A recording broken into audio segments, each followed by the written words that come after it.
وعلیکم ورحمۃ اللہ وبرکاتہ۔ دہلیز اتحاد یا نیا امتحان تاریخ کے افراد پر ایک نیا باب رقم ہوا ہے۔ پاکستان اور سعودی عرب کے درمیان ایک دفاعی معاہدہ، ایک ایسا معاہدہ جس نے خطے کی سیاست اور دنیا کی توجہ اپنی جانب کھینچ لی۔ سوال یہ ہے، یہ معاہدہ پاکستان کے لیے نیا تحفظ ہے یا ایک نیا امتحان؟ پاکستان اور سعودی عرب نے ایک دفاعی معاہدہ کیا ہے جو بظاہر نیٹو طرز کا ہے۔ اگر پاکستان پر حملہ ہوتا ہے تو سعودی مدد کے لیے کھڑا ہوگا، اور اگر سعودی عرب پر حملہ ہوا تو پاکستان اس کے دفاع میں شامل ہوگا۔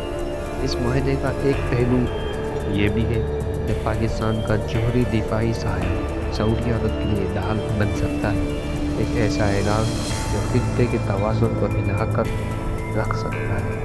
یہ معاہدہ صرف دو ملکوں کا نہیں، یہ پورے خطے کے لیے ایک نیا پیغام ہے۔ بھارت اور اسرائیل جیسے ممالک کے لیے ایک جھٹکا ہے، جبکہ خلیجی ریاستوں کے لیے شاید ایک نیا موقع۔ سوال یہ بھی اٹھ رہا ہے کہ دیگر عرب ممالک بھی اس اتحاد کا حصہ بنیں گے، اور اگر بنے تو خطے کی سیاست کس کروٹ پر بدلے گی؟ محترم دوستو، مگر اس کے ساتھ خطرات بھی ہیں۔ جب پاکستان کے لیے معاہدہ مالی اور دفاعی دباؤ نہیں بنائے گا، کیا عالمی طاقتیں خصوصاً مغرب اس جوہری تعاون کو برداشت کر پائیں گے؟ اور کیا پاکستان کی معیشت جو پہلے ہی مشکلات کا شکار ہے، اس بوجھ کو سہ سکے گی؟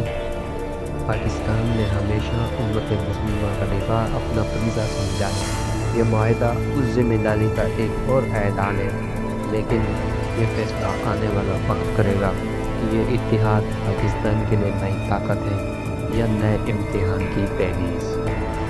تو محترم دوستو، کیا یہ معاہدہ پاکستان کے لیے طاقت کی نئی علامت ہے یا مشکلات کا نیا دروازہ؟